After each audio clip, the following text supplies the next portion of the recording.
1.0 Pendahuluan Khidmat Masyarakat MPU 2412 merupakan salah satu projek yang wajib untuk semua pelajar semester 6 di S10, serta ia juga melibatkan kerja-kerja amat yang diselenggara oleh sesebuah agensi untuk masyarakat. Melalui subjek ini, pelajar diajarkan untuk merancang, melaksana dan membuat laporan mengenai program yang telah dijalankan. Tujuan pelaksanaan program ini adalah untuk memupuk semangat kemasyarakatan, sifat bertanggungjawab dan juga dapat membuka mata para pelajar dalam melihat dunia luar. Dan dalam program ini, kami dikenaki untuk melaksanakan sesebuah projek khidmat masyarakat yang bertempat di Dapur Kawasan Negeri Sembilan. Seterusnya, kami diwajibkan menyertai atau mencari mana-mana agensi yang selalu melakukan aktiviti kemasyarakatan ataupun aktif seperti yang diterangkan oleh Sir Wan Hizam bin Wan Hassan.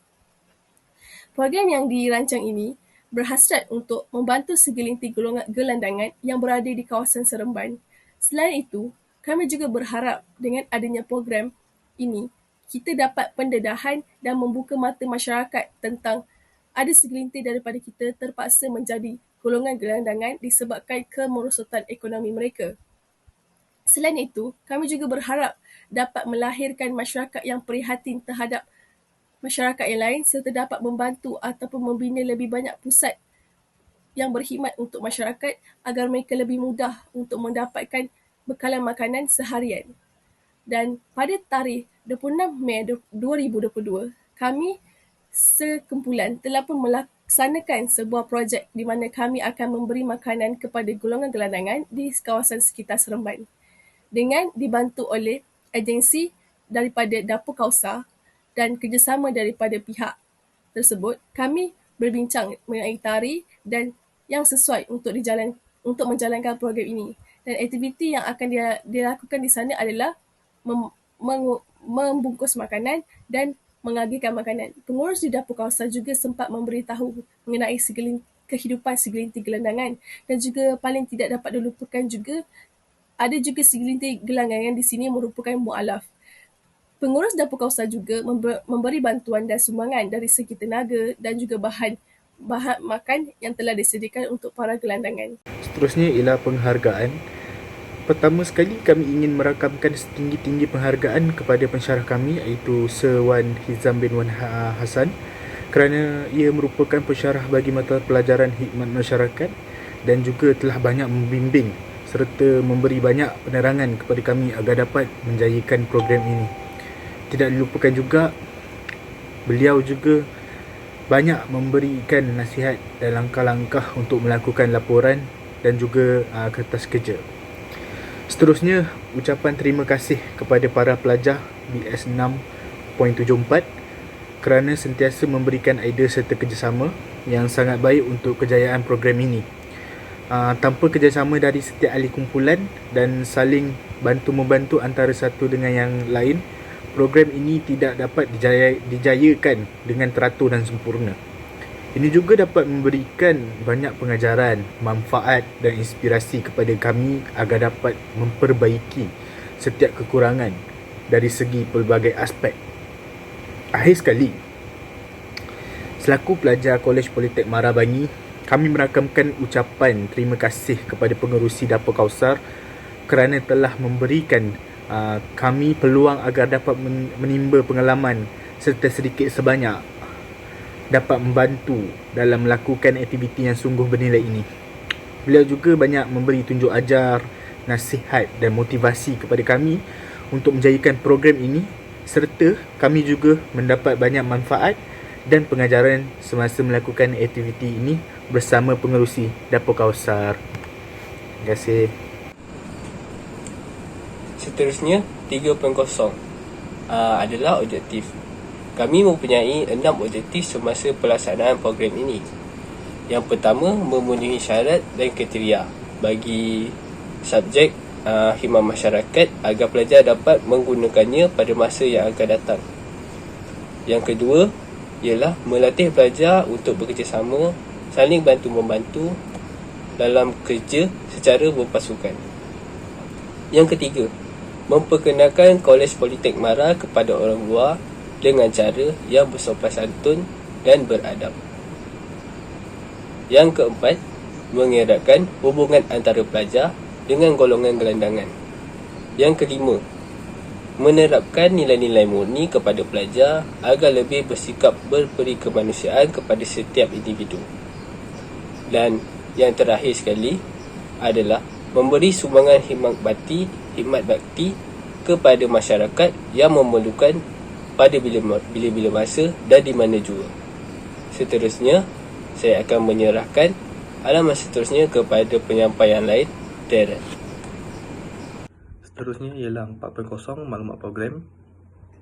Tarikh kami melakukan aktiviti ini pada 26 Mei 2022 bersamaan dengan hari Khamis, dan lokasi kami ialah di Dapur Kausar, Pusat Penerangan Seremban Negeri Sembilan, dan masa yang kami ambil ialah 11 pagi hingga 4 petang dengan berjumlahkan 14 orang pelajar yang mengikuti program ini. Seterusnya ialah tentatif program. Pada jam 7 pagi hingga 8.30 pagi, kami semua berkumpul di South City dan bersarapan pagi. Seterusnya, selepas kami sarapan pagi, kami bertolak ke lokasi iaitu Dapur Kausar di Seremban Negeri Sembilan. Setelah kami tiba di situ, kami mendengar sedikit taklimat ringkas dan pembagian tugas. Pada jam 1 petang, aktivitinya ialah solat zuhur, rehat dan makan. Seterusnya, aktiviti agihan bungkusan makanan kepada golongan gelandangan, dan pada tepatnya pukul 4 petang, aktiviti selesai. Jadi, saya akan membentangkan tentang 5.0 iaitu aktiviti program. 5.1 sebelum atau lebih dikenali sebagai perancangan. Program khidmat masyarakat Dapur Kausar ini telah dijalankan seramai 14 orang pelajar, antaranya merupakan keseluruhan pelajar kelas BS 6.74. Sebelum bermulanya program ini, kami semua memiliki beberapa perancangan, antaranya tempat berkumpul, waktu bergerak dari tempat berkumpul dan juga tarikh akhir untuk pelaksanaan program ini. Setiap ahli kumpulan memberikan idea dan pendapat masing-masing agar dapat memudahkan pengerusi ahli kumpulan melakukan pemilihan. Disebabkan pandemik ini, kami satu kumpulan melakukan sesi pembincangan secara atas talian iaitu melalui aplikasi WhatsApp. Dengan adanya aplikasi ini, ia dapat memudahkan kerja kami walaupun terdapat beberapa pelajar yang duduk berjauhan agar dapat meneruskan atau merancang jadual pelaksanaan program ini. Setelah kami berjaya mendapatkan surat permohonan daripada pensyarah, kami terus menghantar surat tersebut kepada pengurusi Dapur Kausar melalui WhatsApp. Selepas selesai berbincang dengan pengurusi Dapur Kausar, kami satu kumpulan menetapkan untuk berpakaian sukan berkolor berwarna hitam agar kelihatan lebih kemas dan formal. Assalamualaikum, nama saya Nurul Putijana binti Ishak. Saya akan membentangkan 5.2 iaitu semasa program sedang dijalankan. Okey, terutama sekali, subjek khidmat masyarakat ini merupakan salah satu mata pelajaran yang wajib diambil oleh semua pelajar kerana banyak faedah dan manfaat yang akan mereka dapat apabila melakukan program ini. Okey, saya akan mulakan pada jam 7 pagi hingga 8.30 AM. Sebelum bertolak ke Dapur Kausar, kami satu kumpulan akan berkumpul di Southville City. Okey, 8.30 pagi hingga 9 pagi, kesemua ahli kumpulan yang berkumpul di Southville City akan bersarapan di sana.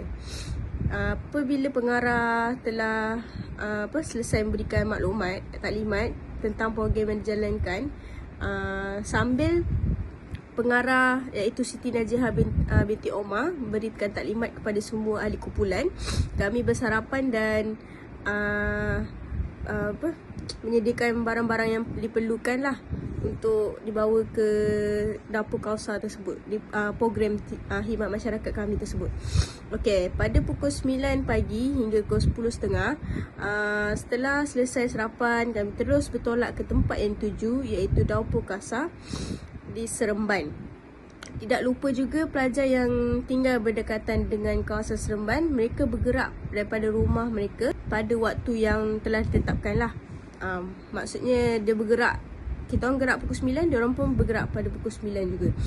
Okey, pada 10.30 pagi hingga pukul 11, kami sampai di Dapur Kausar itu di Seremban. Kami telah disambut oleh pekerja di sana. Selain itu, pengarah program juga iaitu Siti Najihah, dia sebelum memulakan program, dia sempat memberikan taklimat yang kedua. Yang pertama tadi dah dekat Southville City tempat kami berkumpul, dan yang ini yang kali kedua iaitu Taklimat yang kedua bagi memperingatkan kepada semua ahli kumpulannya mengenai adab dan tata tertib apabila berada di tempat orang lain. Means tempat orang lah. Kita dah masuk tempat orang, kita kena ikut cara orang. Faham? So, ia juga dapat mengharumkan nama kolej di mata orang luar. Sekian daripada saya, itu sahaja. Terima kasih. Seterusnya, pada pukul 11 pagi hingga 1 petang, selepas habis pembahagian tugas, pelajar lelaki diarahkan untuk mengemas bahagian hadapan yang di mana di kawasan tersebut akan dijadikan tempat membungkus makanan untuk golongan gelandangan, manakala pelajar perempuan akan diarahkan untuk mengemas sedikit di bahagian dapur serta menyediakan bahan masakan untuk para gelandangan dan makan tengah hari. Setelah selesai memasak untuk makanan tengah hari dan golongan gelandangan, kami satu kumpulan melakukan aktiviti membungkus makanan dengan bimbingan pekerja yang berada di dapur kawasan tersebut. Bagi kami, aktiviti membungkus makanan sungguh menarik apabila dilakukan secara beramai-ramai kerana ia menjadi lebih meriah dan cepat. Seterusnya, pada pukul 1 petang hingga 2 suku petang adalah waktu rehat, solat Zuhur bagi yang Muslim dan makan tengah hari. Yang istimewanya, tempat dapur kawasan ini, ia ternyata bersebelahan dengan masjid, jadi lebih mudah bagi kami para pelajar yang Muslim untuk solat Zuhur semasa program tersebut. Seterusnya, pada pukul 2 suku hingga 3.45 petang, pada waktu ini kagum dengan pekerja di dapur kawasan ini kerana beliau banyak mengetahui tentang kehidupan segelintir golongan gelandangan yang datang ke tempat tersebut. Dan juga beliau juga mengetahui berapa jumlah set makanan yang perlu dibagikan kepada setiap gelandangan. Ada juga beberapa kisah yang diceritakan agak menarik perhatian dan boleh dijadikan pengajaran, dan ada juga yang agak sedikit menyentuh hati apabila kami mendengarnya. Set makanan yang diberikan terdiri daripada nasi, sayur, lauk, buah, air dan juga roti. Seterusnya, pada pukul 3.45 petang hingga 4 petang, setelah semuanya selesai, kami mengadakan sesi bergambar bersama pekerja yang selalu membantu kami dan juga boleh dijadikan kenang-kenangan. Walaupun sedikit penat, kami satu kumpulan tetap memberikan senyuman yang terindah kerana setiap pengalaman dan aktiviti yang kami lakukan di sana sungguh berbaloi dan juga boleh digunakan di mana-mana kerana di sana terdapat banyak pengajaran, motivasi, nasihat dan juga tanggungjawab terhadap masyarakat yang lebih memerlukan bantuan kita. Akhir sekali, setelah habis semua aktiviti, kami semua pun beransur dari dapur kawasan tersebut untuk balik ke bangi dan rumah masing-masing. Sekian, terima kasih. Assalamualaikum, nama saya Muhammad Isyad bin Nordin dan saya akan membentangkan selepas program. Selepas pelaksanaan program yang agak meletihkan selesai, kami dapat memastikan bahawa pengalaman yang kami dapatkan ini tidak semua orang boleh dapat dan juga yang amat berbaloi dan juga berharga bagi kami. Seterusnya, kami satu kumpulan membahagikan tugasan untuk membuat data dan maklumat serta laporan. Kami juga sempat membahagikan beberapa gambar untuk digunakan di dalam laporan tersebut. Dan ada juga yang boleh digunakan untuk laporan. Kami juga berbincang mengenai rakaman pembentangan dan juga menilai keberkesanan setiap ahli dalam melaksanakan program ini. 6.0 Masalah, halangan serta cabaran yang dihadapi semasa pelaksanaan program dan cara penyelesaian masalah. Penyelesaian. Tetapi pengarah program melakukan tindakan yang pantas dengan mencari serta bertanya kepada kenalannya sekiranya mereka mengenali sesiapa yang menceburi dalam bidang kemasyarakatan ini. Baiklah, seterusnya, antara halangan berikut, setengah pihak AJK perlu mengikut komuniti dapur kawasan untuk pergi ke sebuah tempat untuk mengambil makanan. Ia sedikit memakan masa hendak ke lokasi tersebut serta memerlukan lebih tenaga untuk mengambil bekas dan tong makanan dengan jumlah yang besar. Hal ini dapat memupuk nilai kerjasama setiap ahli. Penyelesaian adalah setiap ahli AJK perlu bekerjasama antara satu sama lain bagi mempercepat proses pembungkusan makanan untuk diberi kepada pihak yang lebih memerlukan seperti warga emas. Selain itu, antara cabaran bahagian dapur kawasan adalah ruang yang lebih kecil, menyukarkan setiap ahli AJK untuk mengagihkan makanan. Juga bahagian dapur perlu disusun atur semula untuk lebih ruang bagi memudahkan setiap ahli AJK untuk melakukan kerja serta pengagihan makanan yang lebih efisien kepada warga emas. Hakikatnya, cara penyelesaian masalah program khidmat masyarakat dapat diatasi dengan pengarah program memberi arahan setiap ahli AJK pembahagian kerja. Assalamualaikum. Nama saya Muhammad Daniel bin Muhammad Azmin Chong. Di session 74 akan memberitahu tentang manfaat serta kebaikan yang diperoleh daripada khidmat masyarakat ini. Yang pertama ialah kita dapat merapatkan silaturahim antara semua pelajar yang melakukan aktiviti ini. Selain itu, kita juga dapat memupuk semangat yang lebih bertanggungjawab di dalam kalangan para pelajar, kerana masing-masing mempunyai tugas untuk dijalankan sewaktu hari kejadian. Seterusnya ialah kita boleh menjadi seorang yang ringan tulang, kerana dengan membantu orang yang memerlukan dapat melatih diri kita untuk sentiasa rajin dan menjadi orang yang suka membantu di sekitar kita. Seterusnya ialah kita akan lebih menghormati setiap masyarakat, tidak kira umur, pangkat ataupun harta. Itu saja. Terima kasih. Seterusnya kita akan membincangkan tentang cadangan penambahbaikan. Berdasarkan kepada pelaksanaan yang dilakukan di Dapur Kausar, kumpulan kami mendapatkan beberapa cadangan dan penambahbaikan. First, memperbaiki peralatan yang selalu digunakan. Sebagai contoh, sinki. Semasa sesi penyiapan makanan, kawasan dapur di area sinki mengalami kebocoran. Mungkin disebabkan kerap digunakan atau sudah terlalu lama tidak diselenggarai. So, dengan ini, bagi mengelakkan sinki terus tersumbat, kita haruslah menjaga kebersihan sinki seperti tidak membuang sampah ke dalamnya. Selain itu, alternatif lain kita boleh membuat penyelenggaraan sekurang-kurangnya 2 atau 3 bulan sekali. Selain itu, memperbanyakkan lagi aktiviti di ruangan atas. Kami mencadangkan bahawa di tingkat atas bangunan Dapur Kausar dijadikan tempat menjahit untuk para gelandangan agar mereka mendapat sumber pendapatan sampingan. Selain itu, mereka juga menjual hasil kerja mereka kepada masyarakat sekitar. Dengan cara ini, ia akan dapat menarik minat masyarakat untuk membeli lebih kerap. Okay, so saya akan bincangkan tentang kesimpulan. So, kesimpulan yang kami perolehi semasa melakukan program khidmat masyarakat ini ialah kami dapat memupuk semangat saling bersatu hati dalam melakukan sesuatu yang ingin dicapai. So, selain itu, kami juga dapat menanamkan sifat nilai-nilai murni dalam diri kita.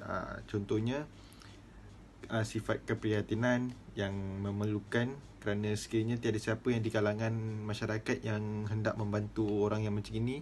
So, kita nak bergantung kepada siapa lagi kalau bukan kita yang hidup yang macam ini. So, dengan adanya sifat ini, kita boleh menjadi orang yang pertama atau antara golongan yang menghulurkan tangan dengan mereka sekiranya mereka menghadapi kesukaran. Okay, Assalamualaikum warahmatullahi wabarakatuh. Nama saya Muhammad Akhil Zainal Bidin. Saya akan teruskan untuk lampiran.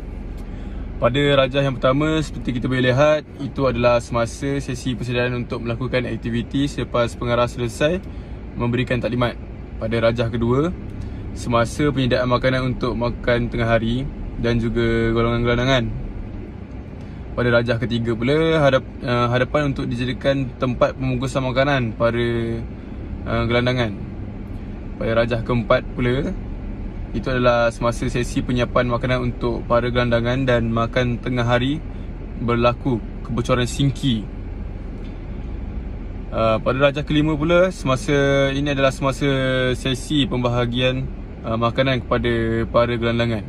Itu sahaja daripada kami. Terima kasih. Assalamualaikum.